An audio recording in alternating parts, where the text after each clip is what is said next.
오늘 하나님께서 주신 저의 말씀은 사사기 6장 19절에서 27절입니다.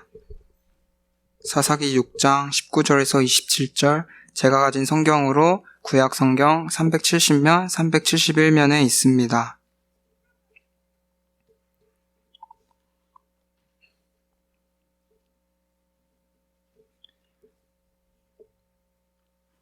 사사기 6장 19절에서 27절입니다. 그럼 다 찾아주신 줄 믿고 제가 봉독하도록 하겠습니다. 기드온이 가서 염소 새끼 하나를 준비하고 가루 한 에바로 무교병을 만들고 고기를 소쿠리에 담고 국을 양푼에 담아 상수리 나무 아래 그에게로 가져다가 드리매, 하나님의 사자가 그에게 이르되 고기와 무교병을 가져다가 이 바위 위에 놓고 국을 부으라 하니 기드온이 그대로 하니라. 여호와의 사자가 손에 잡은 지팡이 끝을 내밀어 고기와 무교병에 대니 불이 바위에서 나와 고기와 무교병을 살랐고 여호와의 사자는 떠나서 보이지 아니한지라. 기드온이 그가 여호와의 사자인 줄 알고 이르되 슬프도소이다. 주 여호와여, 내가 여호와의 사자를 대면하여 보았나이다 하니 여호와께서 그에게 이르시되 너는 안심하라. 두려워하지 말라. 죽지 아니하리라 하시니라. 기드온이 여호와를 위하여 거기서 제단을 쌓고 그것을 여호와 살롬이라 하였더라. 그것이 오늘까지 아비에셀 사람에게 속한 오브라에 있더라.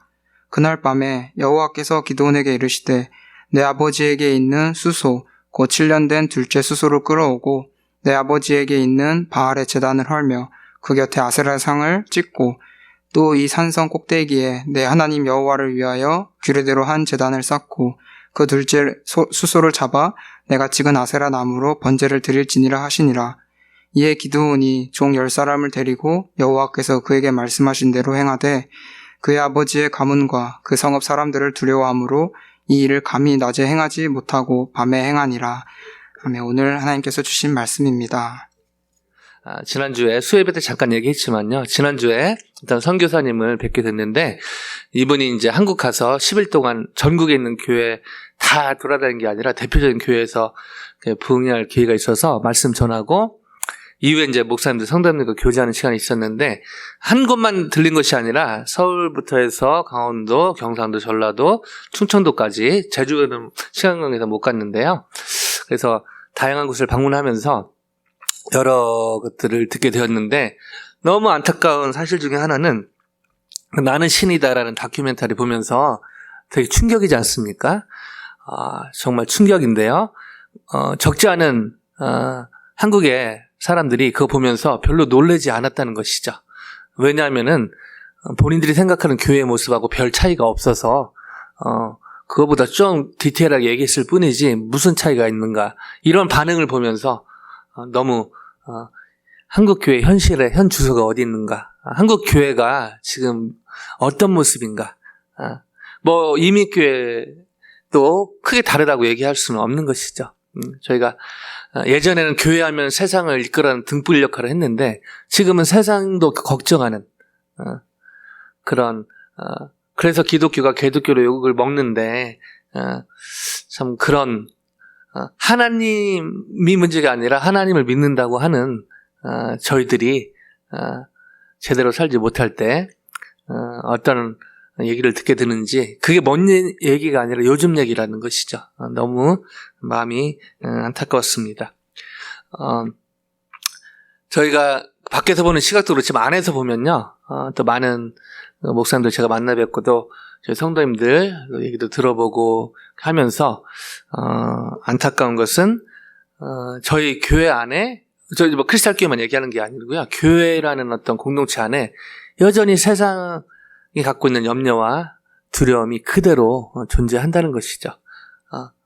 그리고 겉으로는 주님 찬양하고 그렇게 하지만은 결국 삶의 현장에서 세상 사람들이 볼 때 별 차이 없이 똑같이 걱정하고 똑같이 한숨 쉬고 똑같이 두려워하고 이런 모습들이 개선되지 않는 그런 현실들을 보게 됩니다. 너무 안타까운데요. 이런 상황, 특별히 저희가 세상과 다르게 살아야 되는데 잘못하면 율법주의로 흐르게 되는 것이죠. 저희는 평안하지 않고 감사하지 않고 실제로 예수님이 좋지 않은데 그냥 그 사람들에게 보이려고 그렇게 산다. 이것도 어폐가 있는 것입니다. 사실 그 세상의 염려와 걱정들이 안으로 어떻게 보면 더 들어올 수 있는 것이죠. 왜냐하면 영적 전쟁이 있기 때문에 그렇습니다. 사탄이 또 가만히 있지 않는 것이죠. 저희가 염려나 걱정이 두려움이 찾아오는 것을 막을 수 없지만 이것을 저희 삶에 둥지트게 하는 것은 이건 분명히 성경은 죄라고 하고 있는데요. 저희 힘으로 그걸 물리치기가 사실은 쉽지가 않다는 것입니다. 이런 의미에서 이런 각도에서 보면은 사실은 오늘 다룰 하나님의 이름 바로 저호바 샬롬인데요. 이 저호바 샬롬이 너무너무 필요한 때가 아닌가 생각이 듭니다. 저희가 이 저호바 샬롬, 여호와 샬롬, 평강의 하나님을 경험하지 못하면 사실은 세상은 둘째치고 저희 안에 이런 것들이 사실은 저희 안에 이렇게 평안이 없는데 어떻게 다른 사람에게 그 평안을 전할 수 있겠습니까? 너무너무 쉽지 않은 시간들을 제가 보내고 있는데요. 부활절 지난주 지났지만 사실은 여러 방면에서 특별히 제가 요 근래 우리 청년부 성경 공부하고 또 캠퍼스에서 졸업생들하고 좀 얘기할 기회가 있었는데요. 특히 한국에서 온 그 F1 비자 갖고 있는 친구들의 고민이 너무너무 많더라고요. 몇 년 전만 해도 조지아차 졸업하면은 그냥 뭐 신분에 상관없이 서로 데려가려고 그랬는데 지금은 시민권자도 자르는 입장에 F1은 너무너무 찬밥이 된다는 것이죠. 그래서 저도 그런 시절들을 겪어왔기 때문에 너무나 마음이 가고 얼마나 힘들까, 얼마나 쉽지 않을까 그런 생각을 하게 되는데요. 염려와 걱정과 두려움이 찾아오는 게 너무너무 당연하고 이것을 물리치기가 참 쉽지가 않겠구나 그런 생각을 하게 됩니다. 그러나 동시에 이때가 그 어느 때보다 저호바 샬롬, 여호와 하나님, 특별히 평강의 하나님을 만날 절호의 기회일 줄로 믿습니다. 오늘 어느 모습으로 오셨든 간에 제가 볼 때 이렇게 쭉 보면요. 한 사람도 없어요. 세상이 주는 염려와 걱정에서 자유한 사람은 한 사람도 없습니다. 오히려 인생을 더 오래 사신 우리 장로님들, 권사님들이 더 이런 것들이 오면 왔지 덜 오지는 않다는 것이죠. 어떤 모습으로 오셨든지 간에 오늘 이 자리를 떠날 때 한 분도 없이 하나님은 저희가 세상이 줄 수 없는 평강으로 가득 찬 마음으로 돌아가기를 원하십니다. 아멘요? 하나님이 이렇게 원하시고 저희가 받길 원하는 것보다 하나님이 더 주기를 원하신다는 것이죠. 사탄이 방해할지라도 저희가 그 하나님과 커넥이 되면 오히려 그 염려와 걱정과 두려움이 놀라운 간증이 될 줄로 믿습니다. 하나님은 평강의 하나님이시고 어떻게 하면 저희가 그 하나님과 평강의 하나님과 온라인이 될 수 있을까요?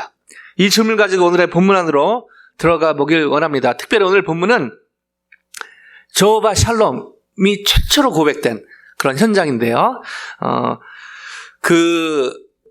오늘 본문에 19절부터 우리 우빈 형제가 잘 읽어줬는데 사실은 이 백그라운드를 알아야 그 뒤에 부분을 잘 알 수가 있어서 6장 처음부터 보면 좋겠지만 시간의 제약이 있기 때문에 11절부터 보도록 하겠습니다. 11절 같이 한번 읽어보실까요? 시작! 여호와의 사자가 아비에셀 사람 요아스에게 속한 오브라에 이르러 상수리 나무 아래에 앉으니라. 마침 요아스의 아들 기드온이 미디안 사람에게 알리지 아니하려 하여 밀을 포도주 틀에서 타작하더니 아멘. 저희가 좀 익숙하지 않은 그런 이름들이 많이 나오는데요. 요아스가 바로 그 기드온의 아버지인데요. 그 출신이 아비에셀이라고 나와 있는데 므낫세 지파의 작은 어떤 족속입니다. 작은 족속이에요. 여기에서 그 요아스가 오브라 지역에 있던 상수리 나무에서 앉아 있었는데 이 상수리 나무는 이 가나안에서 자주 볼 수 있는 그런 나무였다고 합니다. 이 나무는 신상을 만드는 데 주로 쓰임을 받았고요. 제단을 설치하여 우상을 숭배하는데 그렇게 쓰임 받은 그 나무였습니다. 이때 기드온이요. 요아스의 아들 기드온이 그 미디안 사람에게 알리지 아니하려 밀을 포도주 틀에서 타작하더니 합리적 상상력을 발휘할 필요가 있는데요. 이 요아스 아들 기드온이요. 밀을 타작하는데 여러분 일반적으로 생각해보면 우리 특별히 그 장로님들 권사님들 더 잘 아실 텐데요. 밀을 타작하고 뭐 곡식할 때는 넓은 마당에서 이렇게 하는 게 일상이지 않습니까? 근데 특이하게 포도주 틀에서 타작을 했다는 것이죠. 이 백그라운드를 알 필요가 있는데요. 이 미디안의 압제에 7년 동안 그 압제 밑에 있었기 때문에 이 미디안 족속들은요, 어떻게 하면 이 이스라엘 사람들의 것을 탈취할까? 그래서 막 밀을 이런 넓은 데서 사작하면 그냥 뭐 그런 게임 끝나는 것이죠. 그냥 다 가져가는 거. 그래서 기드온이 안 뺏기려고 거기에서 이렇게 밀을 까고 있습니다. 자, 이때요, 아주 황당해 보이는 일이 벌어집니다. 하나님과 하나님 사자, 하나님이라 볼 수 있죠. 하나님 사자와 기드온이 서로 대화하는 장면인데요. 우리 거룩하신 성도님들께서 하나님 편에 서시고 제가 그 기드온 역할을, 여기에 되게 소심하고 좀 이기적이고, 보통 사사 하면요, 하나님이 쓰신 사사 보면은 되게 어떤 백그라운드 설명이 별로 없이 되게 좋은 모습들만 많이 나와 있는데, 기드온은 아주 어떤 영웅적인 모습보다는 아주 인간적인, 좀 소심하고 또 이기적인 모습이 부각이 되어 있습니다. 11절에 이렇게 막 포도틀에서 이렇게 밀을 까고 있는 장면에서요. 자, 이때 하나님 사자가 이렇게 얘기합니다. 우리 성도님들이 12절 한번 읽어주실래요? 시작. 여호와의 사자가 기드온에게 나타나 이르되 큰 용사여 여호와께서 너와 함께 계시도다 하매. 여호와의 사자가 기드온에게 나타나 이놈 자식아 뭐하고 있어? 너 지금 와 이렇게 비겁하다고? 왜냐면요, 기드온이요, 그 앞에 보면 민족이 어떻고 이렇게 민족 얘기가 그런단 말이죠. 이 민족이 왜 이렇게 됐고, 민족을 되게 생각하는 것처럼 보이는데, 그러다가 갑자기 자기 혼자 포스트에 들어가가지고 안 뺏기려고 혼자. 근데 여호사자가 나타나서 기드온에게 이렇게 얘기합니다. 너 이놈의 자식! 이렇게 안 하고요, Mighty Warrior. 여러분, 성경이니까 그냥 무조건 믿어야 된다, 그럴 부분도 있지만 사실은 좋은 의미에서 퀘스천을 해봐야 됩니다. 여러분, 이게 말이 됩니까? 기드온한테 여호와의 사자가 무슨 큰 용사입니까? 이 작은 메뚜기 같은 이렇게 얘기하죠. 큰 용사요.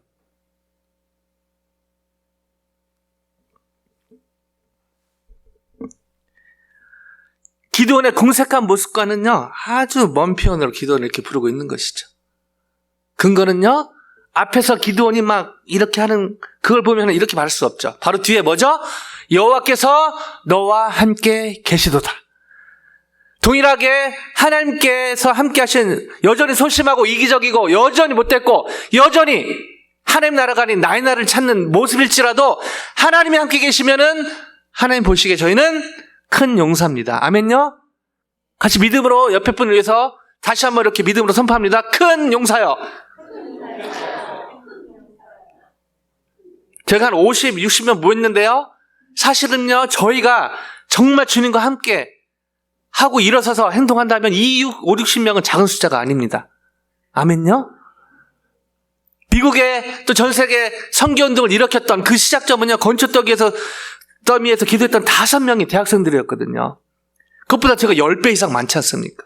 문제는 저희가 삶을 온전히 주님께 헌신하느냐 안 하느냐, 이 차이에 있는 것이죠. 그러나 저희가 그렇게 살아야 되지만 그렇지 못할지라도 여호와께서 함께 하시는 게 확실하면 시간이 걸릴지라도 저희가 그렇게 닮아가면서요, 하나님은 현재 모습도 보지만은 미래 모습도 같이 보시는 것이죠. 저 에러를 볼 때 저희가 부족하고 연약해 보이지만 여전히 이기적이고 여전히 하나님 나라가 아닌 나의 나라를 찾는 것 같고 여전히 포즈트에서 이렇게 하는 것 같은, 내가 봐도 이렇게 초라하고 이렇게 이기적일 수 있고, 그렇지만 여호와께 함께 하시는 그 하나만으로 하나님 저희를 큰 용사로 보십니다. 아멘요? 그리고 그렇게 만들어 가십니다. 아멘요? 아멘. 그러나 아직 믿음을 선포됐지만 기드온은 그런 상태는 아니었죠. 자, 이때 기드온이요, 이렇게 항변합니다. 13절 제가 읽어볼게요. 기드온이 그에게 대답하되 오 나의 주여, 여호와께서 우리와 함께 계시면 어찌하여 이 모든 일이 우리에게 일어난다니까. 또 우리 조상들이 일찍이 우리에게 이르기를 여호와께서 우리를 애굽에서 올라오게 하신 것이 아니냐 한 그 모든 이적이 어디 있나이까. 이제 여호와께서 우리를 버리사 미디안의 손에 우리를 넘겨 주셨나이다 하니. 기도는요, 이제 하나님께 따지는 겁니다.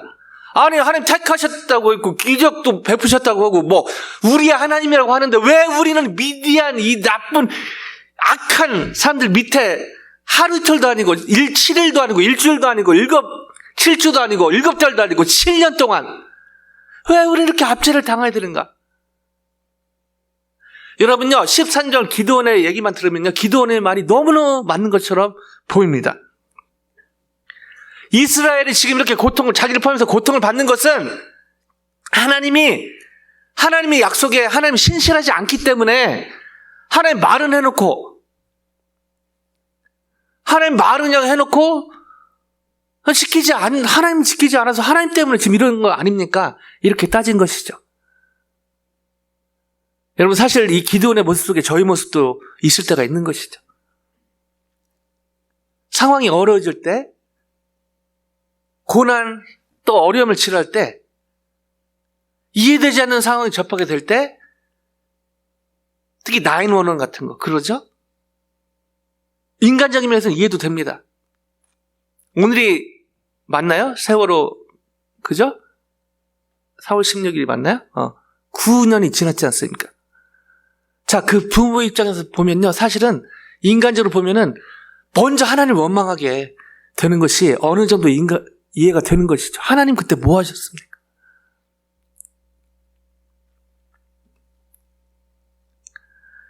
그냥 그 단면만 보면요, 하나님 진짜 욕받이 하나님처럼 그냥 욕을 다 받으세요.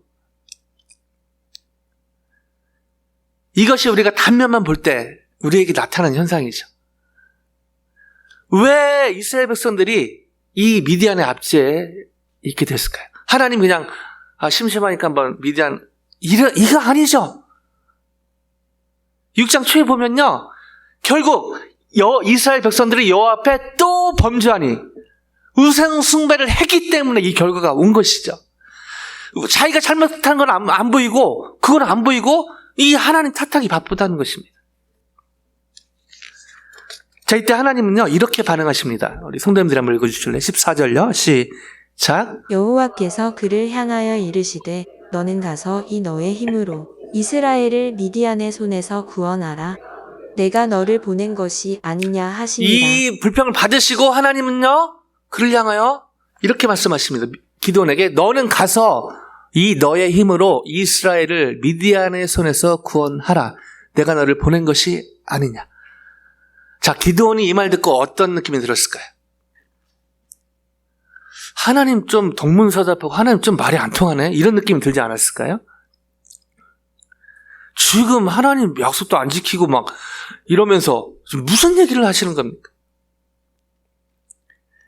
근데 하나님은요, 아까 얘기했죠? 그렇게 이기적인 기도는 보고 큰 용사야, 하나님이 그렇게 믿어주시고 선포를 했고요. 또 그 선상에서 이 얘기를 지금 하신 것이죠. 근데 좀 이상한 것이 있습니다. 성경이지만 여러분 좀 뭔가 이상하지 않습니까? 여호와께서 그를 향하여 기도를 향하여 이르실 때 너는 가서 내 힘, 하나님의 힘을 의지하여 이스라엘을 미디안에서 구원, 이렇게 해야 맞지 않습니까? 근데 지금 저기서 뭐라고 하겠죠? 너는 가서 네 힘으로.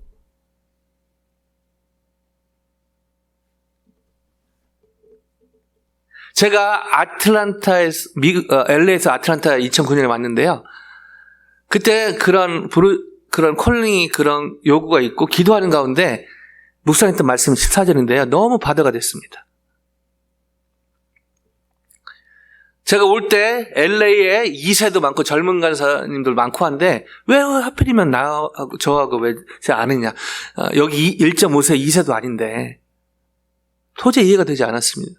2세 젊은 간사들 보면 가서 바로 영어로 하면 되지만 제가 할 때는 제가 하다 영어가 지금도 부족하면 하다가 막히면 한국말하고 막 LA에서는요, 제가 영어로 하다 막히면 한국말하면 감사하게도 자기들이 이렇게 서로 통역하더라고요. 근데 듣기로는 아틀란타, 지금도 황당합니다. 거기 2세들이 많았거든요. 아틀란타 50개 주 중에 하나래요. 이게 무슨 말인지 이해를 혹시 못하시는 분은 아틀란타가 50개 주 중에 하나고 조지아 시리가 있다고 저한테 얘기를 하더라고요. 이제 이해를 좀 하시는 거예요. 한 두세 명은 아직도 무슨 얘기인지 괜찮습니다. 중요한 얘기 아니니까요. 저는 진짜 기도할 때요. 진짜 아틀란타 스테이트를 변화시켜 주옵소서. 조지아 시리를 변화시켜 그렇게 기도했거든요. 하나님 들으면서 얼마나 우시셨을지. 그래도 뭐 얼마나 열심히 하니까. 근데 제 마음속에 주님 누군가 가야 됩니다. 주님 저는 여기 있사오니 쟤를 보내소서. 저 사람을 보내소서. 왜냐면요. 아무리 봐도 저보다 저희는 젊은 간사님이 가면 이세고 영어도 잘하고 문화도 많고. 근데 제가 꼬꾸라지게 하나님 앞에 무릎 꿇게 된 계기가 바로 14절이죠. 저 말씀이 있는데 이해가 안 되는 거예요. 하나님의 힘을 의지해서 구원해야지 무슨 내 힘을. 근데 이 문맥 성경 공부, 그래서 성경 공부가 필요합니다. 저걸 문자적으로 보면 그렇게 오해하기 쉬운데요. 사실은 하나님의 의도는 너가 지금 있는 그대로 가라는 것이었습니다. 기도원 너 있는 그대로 가. 너를 통해서 그냥 네가 무슨 능력을 네 능력을 통해서가 아니라 내가 너와 함께 하잖아. 내가 할 거야. 하나님이 원하시는 건 뭐였죠? 즉각적인 순종이었죠. 그냥 가라. 저는 주님 영어 좀 더 공부하고요. 좀 더 준비해서 갈게요. 이 생각이 막 들더라고요. 인간적으로 이해되지 않습니까? 근데 하나님은 단호했죠. 너는 가서 너의 힘으로 그냥 있는 모습 그대로 가. 내가 할 테니까. 그리고 뒤에 보면요. 실제로 그렇게 되죠.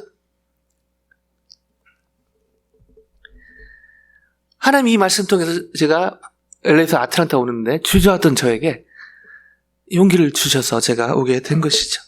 자, 안타깝게도 이 말의 진리를 파악하지 못했던 기도원은요. 주저하게 됩니다. 자, 이때 기도는 다음과 같이 반응합니다. 15절에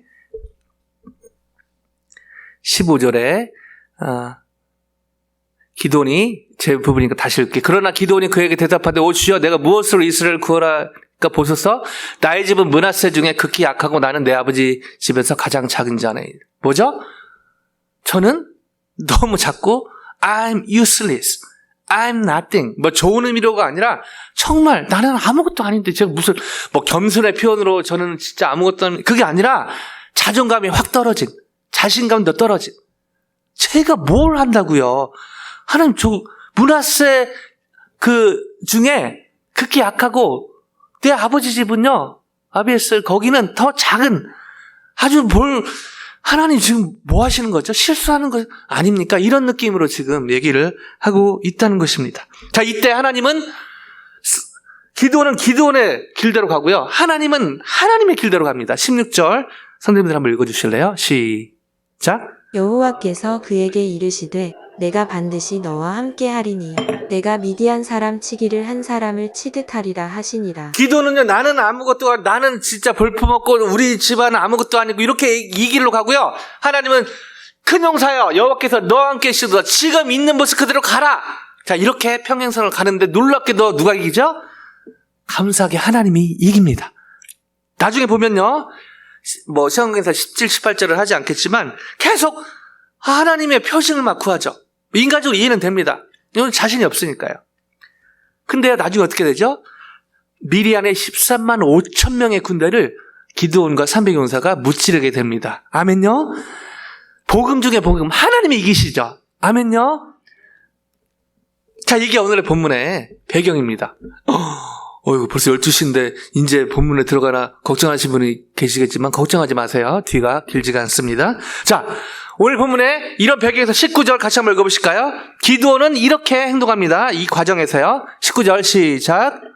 기드온이 가서 염소 새끼 하나를 준비하고 가루 한 에바로 무교병을 만들고 고기를 소쿠리에 담고 국을 양푼에 담아 상수리 나무 아래 그에게로 가져다가 드리며 하나님의 사자를 만든 기드온이요. 하나님께 그걸 통해서 예물을 드리는 장면인데 여기 내용이 가루 한 에바로 만든 무교병, 고기, 국 등이었습니다.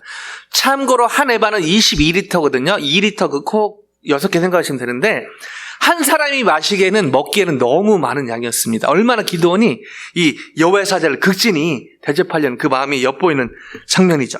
자 이때 여호와의 사자는 그것들을 바위에 놓고 국을 보라 하고 기드온은 그렇게 하고요. 이때 놀랍게도 여호와의 사자가 그것을 지팡이로 되니까 불이 바위에서 나와가지고 그것을 고기와 물병을 살랐고요.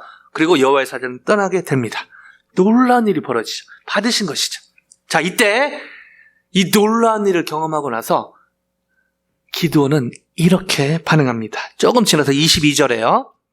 시작. 기드온이 그가 여호와의 사자인 줄을 알고 이르되 슬프도소이다 주 여호와여 내가 여호와의 사자를 대면하여 보았나이다 하니 그 당시에는 여호와의 사자를 대면하면 죽는다고 생각을 했습니다. 얼마나 두렵겠습니까? 너무 좋은 일을 했지만 내가 여호와의 사자를 이제 죽는구나. 여러분, 세상이 주는 여러 염려, 걱정, 두려움이 있지만 이 죽음이 주는 두려움이 사실 제일 크다고 볼 수 있죠. 이 죽음이 주는 두려움. 근데 이런 상황에서 여호와의 사자가 나타나서 기드온에게 죽지 않을 것이다. 그리고 두려워 말라라고 말씀하십니다. 이에 대해서 이 하나님을 만나고 나서 여호와를 통해서 이 하나님을 만나고 나서요. 기드온이요. 제단을 쌓고 그것을 거기에서 하나님을 부르는데 뭐라고 부르죠? 바로 저호바 샬롬. 죽음에 이제 죽었구나. 이제 죽는구나. 라는 두려움에 사로잡혀 있던 기드온에게 하나님 사자가 나타나서 두려워 말라. 안심하라. 그래서 세상이 줄 수 없는 위로를 기드온은 받게 됩니다. 그리고 제단을 쌓으면서 하나님을 찬양하면서요. 바로 저호바 샬롬. 세상이 줄 수 없는 평강을 주시는 하나님을 그렇게 찬양한 것입니다. 여러분, 수천 년이 흘렀지만 지금도 마찬가지입니다. 관계와 재정과 어떤 질병과 진로와 공부와 또 직장에서 여러 이슈들, 그리고 가족에, 심지어 사역에 관련해서 여러분, 저희가 두려움에 이번에 이거 해결되면 안 되지? 이게 끝인가? 이 병은 하나님 못 고치시는 건가? 이 길은 하나님 못 여시는 건가? 라는 생각에 저희가 마음이 두려울 때가 있죠. 그래서 마음이 상하기도 합니다. 사람들은 잘 모르죠. 하나님하고 저는 알죠. 저희는 압니다. 근데 바로 이때가 저호바 샬롬. 세상이 줄 수 없는, 세상은 뭔가 해결되고 오면 그 결과로 오는 감정이지 않습니까? 그거에 상관없는 저호바 샬롬, 여호와 평강의 하나님을 만날 절호의 기회입니다. 바로 그 기도하기는 이 이제 설교 마무리하는 과정인데요.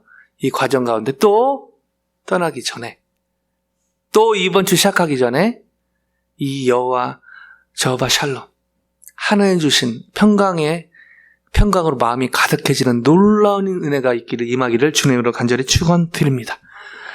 자, 이게 저호바 샬롬에 대한 백그라운드인데요. 근데 여기서 한 가지 더, 이 오늘의 본문이 여기서 끝나지 않습니다. 이어지는 장면인데, 놀라운 이 저호바 샬롬을, 평강을 주신 하나님을 만났을 때 어떤 기도원에게 어떤 변화가 있는가?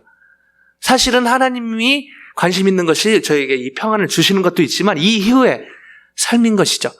왜냐하면 그 삶을 통해서 저호바 샬롬의 하나님, 평강 주신 하나님 만날 때 저희 그 평강을 주심으로 인해서 저희 마음이 세상에 줄 수 없는 평강으로 가득하는 것, 물론 하나님의 뜻인데요. 그 못지않게 중요한 뜻이, 그런 평강을 경험한 사람들이 나가서 똑같은 문제 현장에서, 가정에서, 캠퍼스에서, 직장에서, 사역 현장에서, 다른 건 아닌데 이 사람 문제가 하나도 해결되지 않았는데 어떻게 이렇게 평안할 수 있는가? 어떻게 이렇게 반대로 기뻐할 수 있는가? 어떻게 이렇게 감사할 수 있는가? 여기에서 변화가, 사람들의 마음의 문이 복음에 대해서, 하나님에 대해서 열리기 때문입니다. 그래서 그 뒤를 보는 게 너무너무 중요한데요. 이렇게 아름다운 일이 벌어진 그날 밤 하나님께서는 기드온에게 다음과 같이 지시하십니다. 25절요. 같이 읽으실까요? 25절입니다. 시작. 그날 밤에 여호와께서 기드온에게 이르시되 내 아버지에게 있는 수소 곧 7년 된 둘째 수소를 끌어오고 내 아버지에게 있는 바알의 제단을 헐며 그 곁에 아세라 상을 찍고 그날 밤에 여호와께 평강의 하나님, 평강 경험한 기드온에게 하나님이 원하신 평강 주시는 것 못지않게 중요한 명령을 내리시죠. 내 아버지가 있는 수소, 곧 7년 된 둘째 수소를 끌어오고 내 아버지에게 있는 바알의 제단을 헐며 그 곁에 아세라상을 찍고 뭐죠? 자, 참고로 7년 된 둘째 수소는 미디안의 7년의 압제를 상징하는 거 연결돼 있죠. 하나님 정말 원하셨던 게 뭡니까? 네 아버지부터 조상부터 거기부터 지금 섬기는 우상을 회파하라는 것입니다. 오늘 본문에서 보면은 이 기드온의 아버지 요아스가 우상 숭배를 보면은 바알, 그 곁에 아세라. 여러분 바알, 우상 숭배. 여러분 그 우상 숭배가 되게 여러 형태가 있는데요. 예전으로 가면 모세가 그 산에 올라갔을 때 아론 있을 때 사람들이 막 불안하니까 금송아지 만들라고 막 했잖아요. 야, 그것도 참 그렇지만 여러분 여로보암 때는요. 여러 상황 속에서 그 남쪽에 사람들이 가서 예배 못 드리게 하려고 제대 못 드리게 하려고 거기 북쪽하고 남쪽에 단하고 베델에 금송아지를 2개 만듭니다. 더 강력해지죠. 근데요, 그래도 이 여로보암의 죄, 그래서 성경에 많이 고백이 되는데요. 나쁜 죄죠. 여로보암이 하여튼 나쁜 짓을 했는데요. 그러나 이 바알에 비하면 아무것도 아닙니다. 아무것도는 아닌 건 아니지만 그래도 보통입니다. 뭐죠? 이 바알을 섬겼던 그 대표적인 왕 중에 하나가 아합이죠. 아합 때 이제 바알 그 정도 있었지만 바알. 여러분 여로보암의 죄. 금송을 만들고 이런 사람들은 나름대로 경제의 원칙을 지켰습니다. 뭐죠? 다른 사람은 건들지 마. 그냥 뭐 돈 벌고 막 이렇게 하는 건 괜찮은데 괜찮지 않죠. 사실 하나님 앞에 돈이 우상인 거죠. 근데 방법적인 면에서는 그래도 기본적인 상도는 지켰습니다. 다른 사람을 뭐 때리고 패고 죽이고 이런 건 없었어요. 근데 바알은 뭐죠? 남을 죽이고 패서라도 뺏어와. 여러분이 개인적으로, 집단적으로, 국가적으로 지금 그런 일이 벌어지고 있지 않습니까? 저희가 뭐 우크라이나, 러시아 얘기만 하지만 그 사이에 막 지금 수단도 그렇고요. 장난 아니에요. 근데 안타깝게도 이것이요. 교회라는 이름 하에 이 교회당에서 이런 일들이 수없이 지금도 진행이 되고 있다는 것입니다. 남의 얘기가 아니고요. 예수님을 나의 구주 나 하나님으로 입은 얘기하는데 교회는 다닌다고 하는데 그 사람들은 하나님 모른다고 둘째치고 목사라는 사람이 장로, 권사, 집사, 직분이 있지만 성도님들 얘기하는 거 아닙니다. 또 너무너무 귀한 목사님들, 장로님들, 선교사 권사님들, 집사님들 많이 계시죠. 근데 걔 중에 자기 거를 챙기는 것, 뭐 인간적으로 뭐 그렇다 칠 수 있죠. 근데 왜 남의 것을, 성도님 것을 다른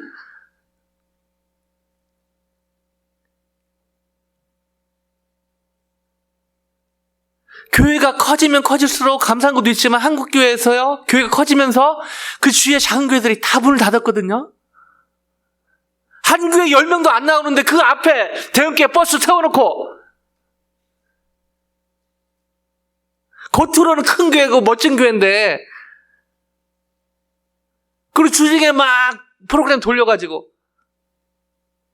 그 아무것도 모르는 성도님들이 또 그런 거 해주니까 또 따라가고 하다 보니까 교회 그냥 큰 교회 가고 그 개척교회 피눈물 흘리는 목사님, 사모님, 장로님, 권사님의 눈물은 누가 씻어줄 거냐 하는 말이죠.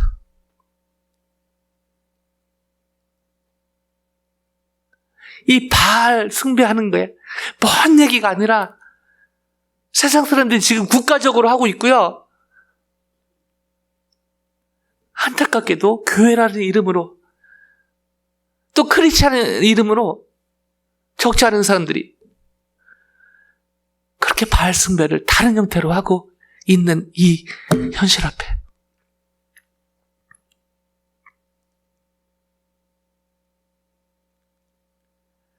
어떻게 저희는 다르게 살 수 있을까요? 놀랍게도 이렇게 이기적이고 이렇게 자기중심이었던, 이렇게 자기만 챙겼던 기드온은 저호바 샬롬, 평강의 하나님을 만나고 이렇게 바뀝니다. 오늘 보면 마지막 27절 같이 한번 읽어보실까요? 27절입니다. 시작. 이에 기드온이 종 10사람을 데리고 여호와께서 그에게 말씀하신 대로 행하되 그의 아버지의 가문과 그 성읍 사람들을 두려워하므로 이 일을 감히 낮에 행하지 못하고 밤에 행하니라. 그 밤에 하나님 명령하셨는데 바알과 아세라는 그 성적인 그쪽 그 바알의 배우자 아스타롯을 상징하는 건데요. 뭐 대표적인 우상숭배 성적인 것 같고 돈하고 또 그 명예까지 크게 뚜리쥐라고 얘기하죠. 골드, 걸, 글로리 3대 어떤 그런 우상숭배 내용입니다. 기드온이 혼자 안 가고요. 총 10명을 데리고 갑니다. 왜 그랬죠? 생각보다 이 철거해야 게 많았던 것이죠.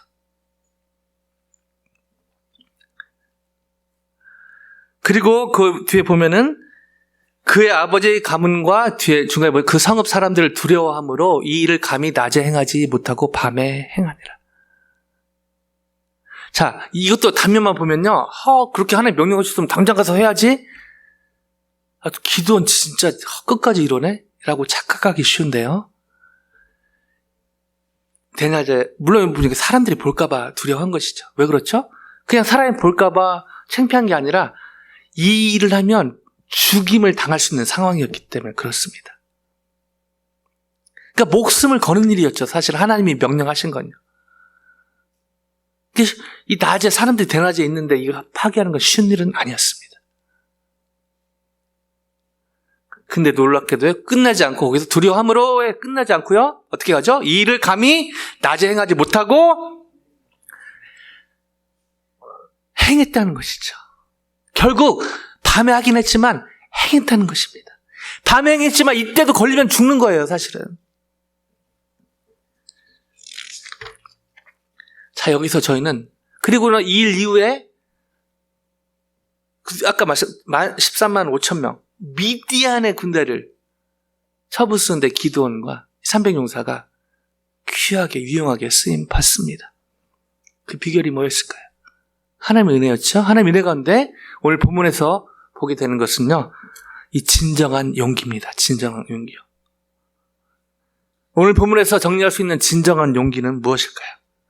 진정한 용기란, 주님 안에서 진정한 용기란 두려워하지 않는 것이 아닙니다. 역전한 두려움이 있고 어쩌면 사탄의 공격 때문에 더 있을 수 있죠. 주님 안에서 진정한 용기란 두려워하지 않는 것이 아니라 두려운 가운데서도 하나님의 말씀대로 행하는 것입니다. 주님 안에서 진정한 용기란 두려워하지 않는 것이 아니라 두려운 가운데서도 하나님의 말씀대로 행하는 것입니다. 아멘요? 그 당시 우상숭배의 관습이 깊이 뿌리 내린 이스라엘 사회에서 또 아버지도 그러고 그런 상태에서 자기 집에 가서 이렇게 하는 거 쉬운 일도 어려운 일도 아니고 불가능에 가까운 일이었는데요. 그리고 너무 두려운 일이었습니다. 왜냐하면 목이 날아갈 수 있었거든요. 비록 낮엔 하지 못했지만 그래도 밤에라도 두려운 가운데 하나님 말씀하신 대로 행했다는 것입니다. 이처럼 저희도 하나님의 가운데 성령 충만으로 두려워하지 않는 것이 아니라 두려운 가운데서도 하나님의 말씀대로 행하는 진정한 용기의 삶을 산다면 여전히 저희가 약하고 부족하고 이기적이고 할지라도 주님 안에 이러한 진정한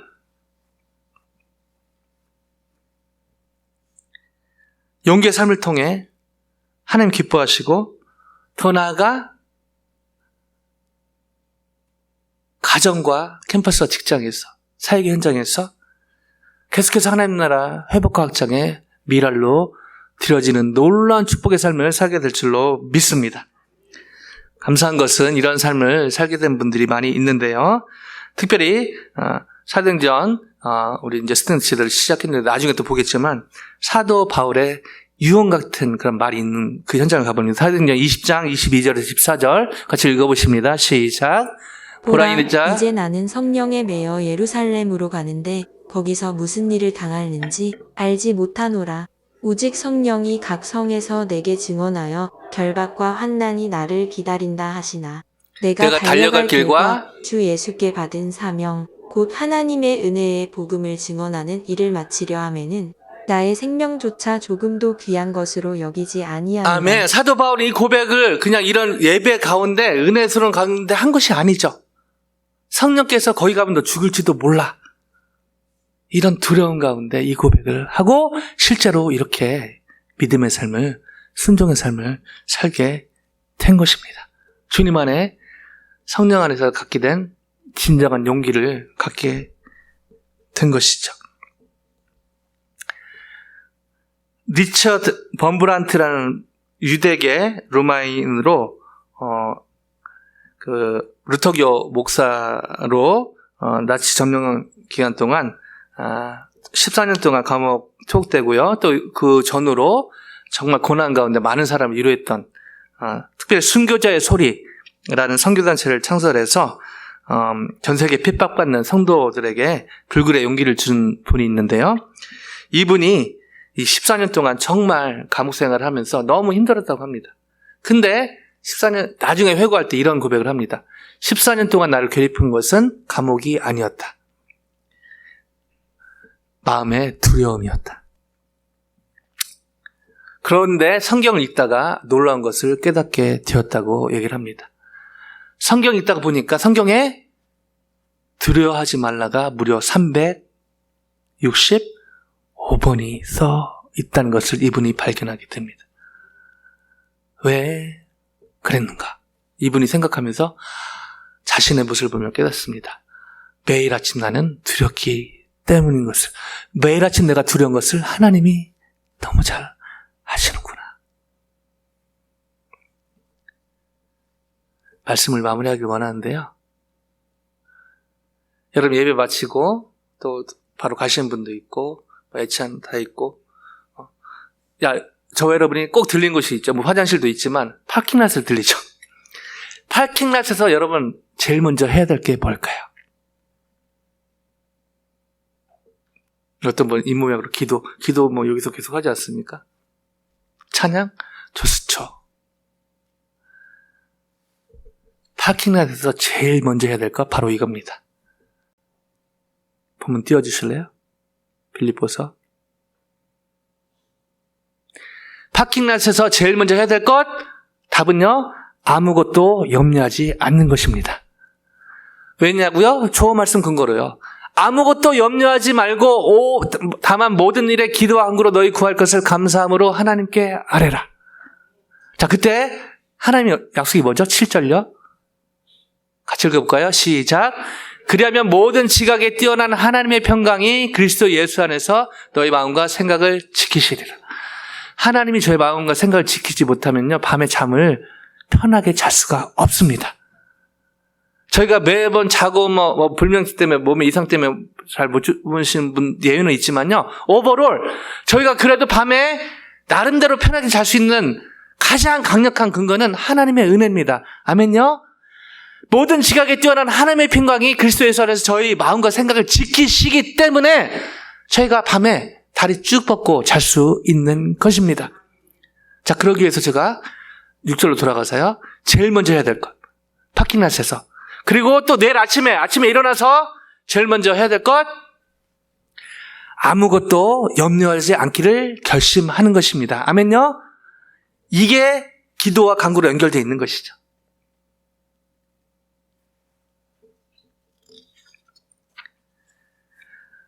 매일매일 저희는 사실은 두렵습니다. 또 염려가 찾아옵니다. 그러나 오늘 본문을 통해서 또 빌립보서 4장 6, 7절을 통해서 얘기한 것처럼 주님 안에서 저희가 두려워하지 않기를, 두려운 가운데, 두려움이 찾아오는 가운데, 염려가 찾아오는 가운데 두려워하지 않기를 결심하고 염려하지 않기를 결심하는, 물론 그 결심에 기도와 간구가 들어가겠죠. 그리고 그 가운데, 두려운 가운데서도 하나님의, 두려워하지 않는 것이 아니라 두려운 가운데서도 하나님의 말씀대로 행할 것을 다짐하는 이 진정한 용기의 삶을 근거로 계속해서 하나님을 기쁘시게 하고, 또한 주위 사람들에게 여전히 세상에서 교회는 욕을 먹고 있지만, 부족하고 연약하지만 주님 안에 이런 진정한 용기를 가지고 사는 여러분과 저를 통해 하나님 나라가 가정에서, 캠퍼스 교회에서, 세상에서, 직장에서 확장되는 놀라운 이 삶의 주인공이 되시기를 예수 그리스도 이름으로 간절히 축원드립니다.